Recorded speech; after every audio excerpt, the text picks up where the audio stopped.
If you just bought Stardew Valley and you're about to start a new farm, well, first off, spoilers up ahead. But second, here are some things that I really think will help you when it comes to starting a new save, and things I wish I knew sooner. And hey, even if you're an experienced player, stick around, you might learn something new. With certain fish, I kind of always just assumed that you could only catch them in particular seasons for whatever reason. I don't know why, but certain fish, for example the catfish, I always kind of figured the catfish could only be caught in spring for whatever reason, just because I kind of associated it with spring. But it can actually be caught in a few different seasons, same with a lot of other fish. So if you don't catch a certain fish in a season, double check the wiki and see if you can actually catch it in other seasons. This could save you if you're missing a fish for the CC and you just hadn't thought about that. Other than that, it's just kind of nice if you have a particular fish you like to fish for to make a lot of money, because you can continue fishing for that one if you're in a different season than where you normally catch it. This is kind of a stupid one, but basically when you're planting crops, there's actually a pretty efficient way to do it that I, embarrassingly enough, did not know about for a while. Beforehand, I just kind of hovered my mouse over specifically every single tile I wanted to plant. It was kind of tedious and really actually quite annoying to plant stuff, but on one stream someone just mentioned, you know, you can just hold down right click and you can walk and it'll plant, right? And they were right. So essentially if you just hold down right click with your mouse, it can just be anywhere all over the screen basically. Hold down right click and walk over tilled tiles, it plants the crops. I really wish I knew this sooner, because planting my fields upon fields of crops would have been so much easier. If you don't know about this, make sure you start using it. It makes planting crops so much easier. If you just hover your mouse over an item, if you've unlocked the community center and you haven't completed it, the community center icon will flash if it is an item that you need to donate and you have not already donated it. This is super handy if you want to just quickly check if you need a fish or not, because I pretty much remember every single bundle except the fish one, so that's mainly what I use it for. But if you are new to the game and you don't really remember what every bundle is, this is super handy.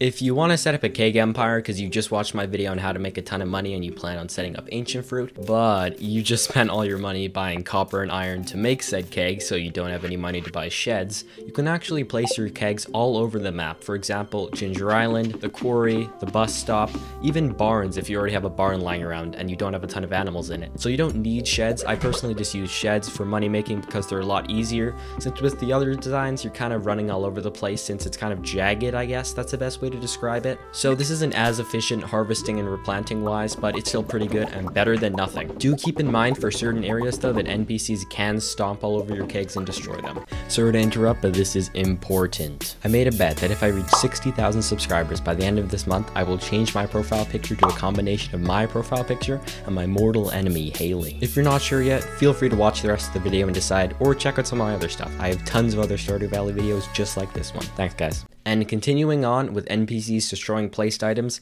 NPCs can actually destroy placed items if they walk over them. So basically each NPC has a path that they walk over every single day, and if you place an item where they're walking, you know, they could just walk around it. Instead they choose to just trample it and completely destroy it off the face of the earth. I remember losing a skeleton statue to this ages ago, and that was quite traumatic to be perfectly honest with you, but I've got over it. I wish I hadn't remembered it because I'm actually getting quite sad right now. But basically if you ever place some sort of chest or item or like an NPC chest setup anywhere across the map, double check on the wiki to make sure NPCs don't walk there, because they will destroy your stuff and they have absolutely zero mercy. They will destroy anything and everything. Funny story, one time I had placed all my items in a chest at Pierre's because I needed to go buy a ton of something and I needed an empty inventory, and I came back and the chest was destroyed. Thankfully all my items were on the ground, but if I had lost everything I would have cried. Now you may have heard me mention something called NPC chests, and you might be like, what the heck is an NPC chest? Are there like items I could rob from NPCs? Unfortunately, no, it's actually the exact opposite of that. Basically, an NPC chest is, yes, I just coined the term on the fly,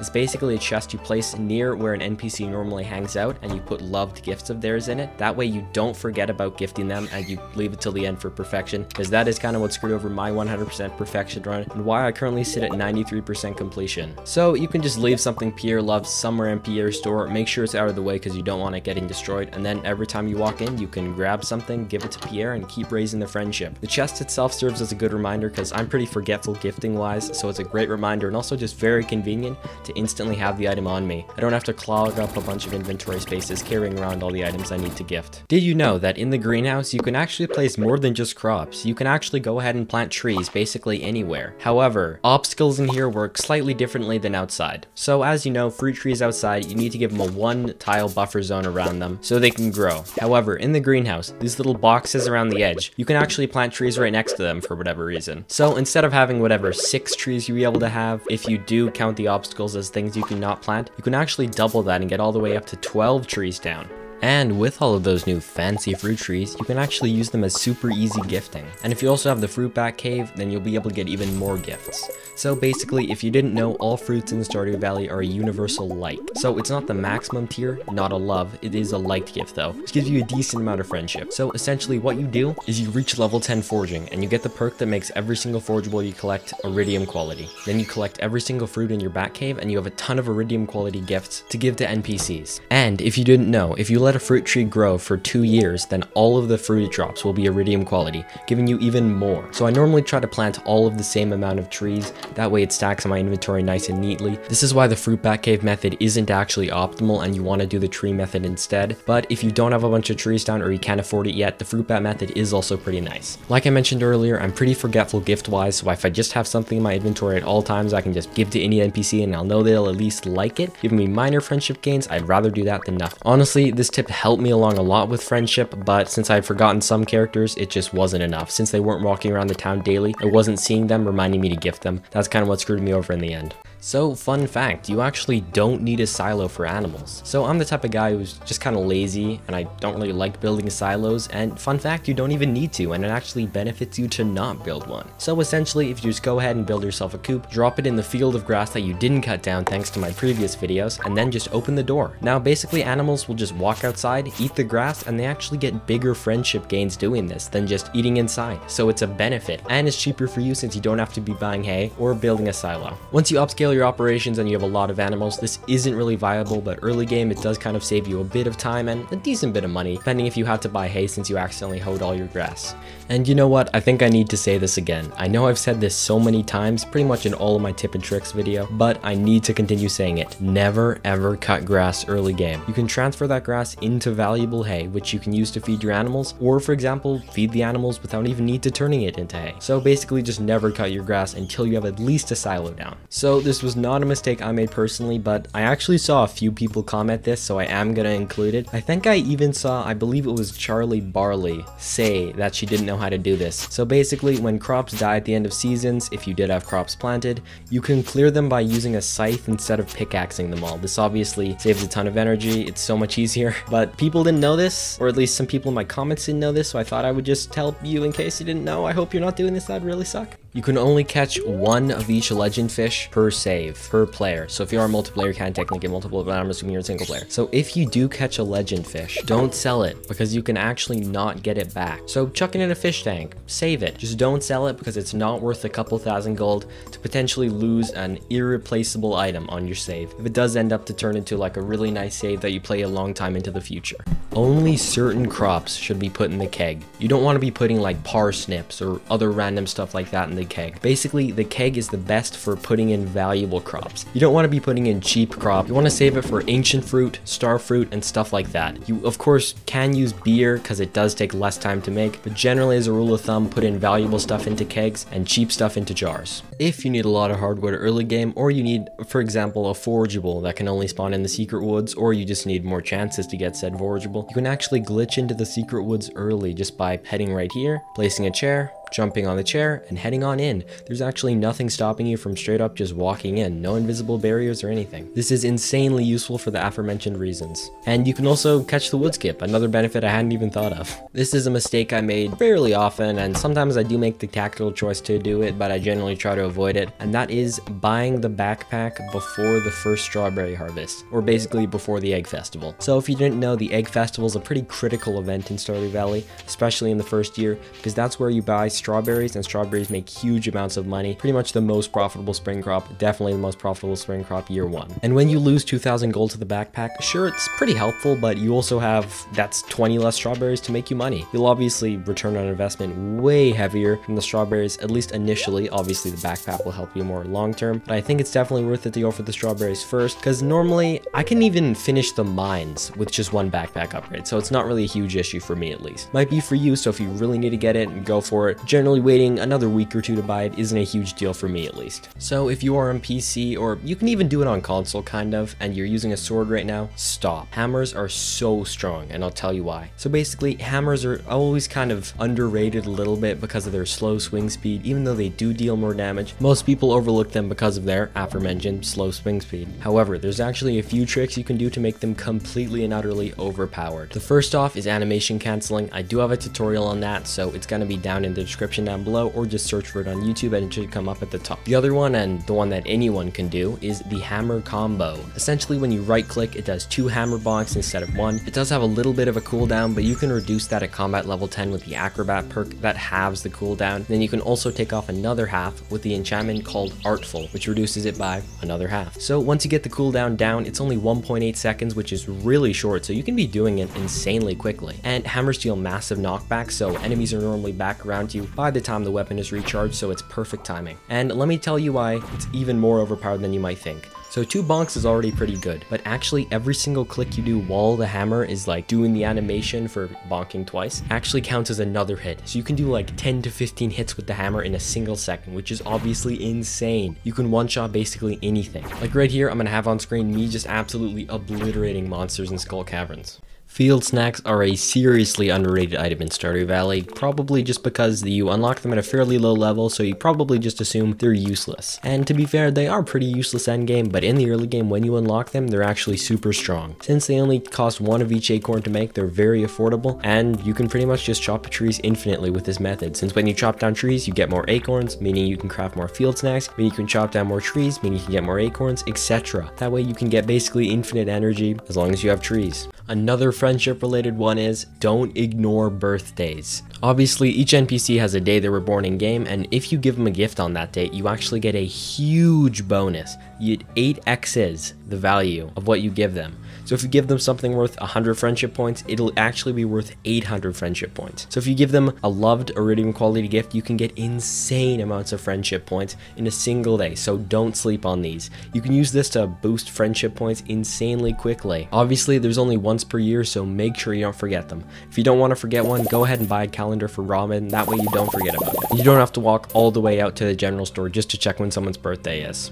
And if you really want those huge friendship gains, you can combine birthdays with quality gifts. Basically, certain items can have quality stars, basically saying how quality they are, like the higher the star, the better. The worst star is silver, the second best star is gold, and the best star is iridium. Silver boosts how much friendship you gain by 1.1, gold is 1.25, and iridium is 1.5. So if you give someone a loved gift, that's 80 friendship, times that by 1.5 using the iridium, 120, then multiply that by 8 using the birthday, you get a whopping 960 friendship in a single day, which is just so much, and it can really help you speed up your friendship gains. Unfortunately, this is only available to people on PC, but basically, if you didn't know, in the most recent update of the game, 1.5.5, a change was actually added to buying, so you can now buy items 25 at a time instead of 5 at a time. Basically, you can get stacks of stuff 5 times faster. To do this, you just hold shift, that lets you buy 5 items at a time, then you also hold control, letting you buy 25 at a time. Look at it, I can just tear through buying anything I want insanely quick. It's incredible and totally worth setting up. Like I said, it is unfortunately only available on PC because 1.5.5 is not out on the other platforms yet. If you ever see a quest on either one of the quest boards you unlock,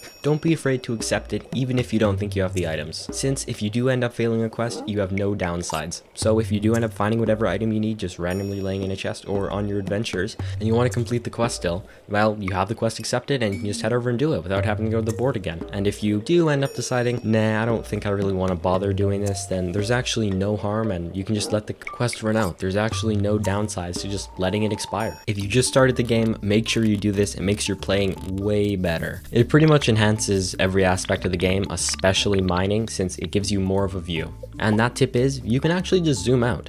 Open the settings, scroll down a little bit, and zoom out in both options. This will make the UI a little bit smaller, so you can keep it at the same zoom level, but it blocks your vision a little bit, and I personally see no harm in just zooming both out. And the other zoom just lets you see more straight up. If you have like a 4K monitor or an ultra-wide monitor like me, you can even see even more. It's kind of overpowered, to be honest. This should be banned in speedruns.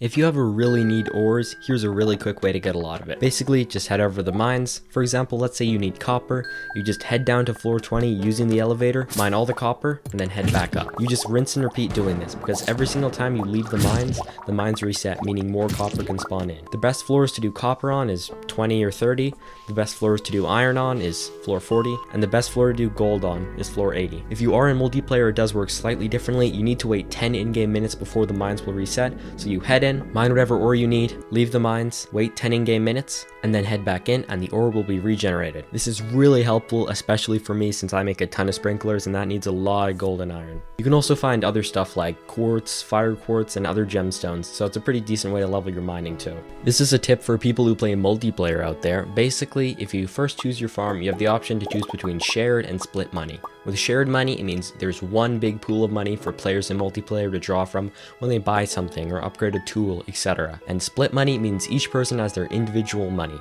So if I sell a parsnip, only I get the money from the parsnip, it's not put in the pool. However, if you want to change between them, you can head over to Lewis, go to this book and change it, and it will change it overnight. And here's one tip for people who play a multiplayer. You want to start out with split money, because you each get 500 gold, then you want to change it the day after, because all the gold will be combined and you will start with 2,000 gold if you start with 4 players instead of only 500. So funnily enough, this entry actually sparked the inspiration for this entire video, and it is that you can move the greenhouse if you're on version 1.5. So I made a community post asking about things you wish you knew sooner, and I mentioned in the community post that you can move the greenhouse. And I got a lot, and I mean a lot of comments of people saying that they didn't know this, so you're welcome. If you have a large field of crops that you don't really want to re-hoe at the start of every season, here's a quick tip so you don't have to re-hoe it at the start of every season. Dang, it is pretty amazing when you can create problems and instantly solve them in the same video. Awesome. In spring, that's parsnips, and in summer and fall, it is wheat. Then you just cover your entire field in it, let it grow a little bit, this is assuming you do have sprinklers,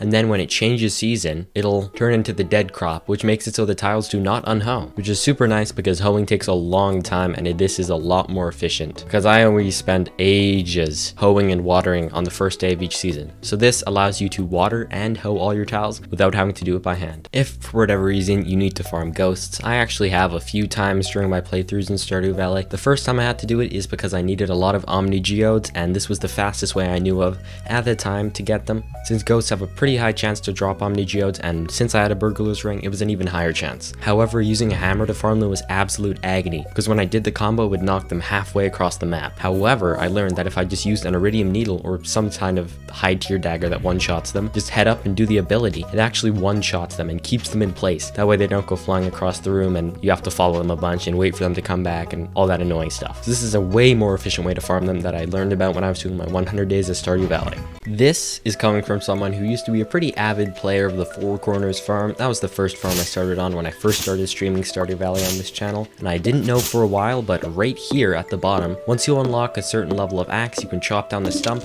and you can head between the two ways super easily without having to go all the way up and around, similar to the ways the other ones are connected once you get high enough to your tools. If you want to upgrade your watering can in the early game but you don't want to miss a critical watering day that'll slow you down in progress, you can actually use this handy method so you don't miss a single day. So essentially, you want to check the weather every single morning, and when it says it's going to rain tomorrow, you water all your crops today, then you head over to Clint and upgrade the watering can. That way tomorrow, when the watering can is being upgraded, you don't have to water because it's raining, and then the day after that, you can head over to Clint, grab your watering can again, and then water. That way you don't miss a single day and you can keep up your efficiency. When I first started playing Stardew Valley and I wanted to level up my foraging, I would use all the forageables I collected on the first day of each season and craft it into seed packets. However, this actually isn't efficient because when you donate the forageables to the community center and complete the first bundle of each season, you actually get 30 seeds, which is better than the 10 you would have gotten from crafting them into a seed packet yourself. So of course, this is 3 times as efficient and allows you to level up your foraging basically 3 times as fast. And once you completed that, you can just normally craft the forageables into seed packets. And since you've also completed this video, why don't you go check out this one on screen? Come on, it's just one click. Just go ahead, just go tap it. Come on.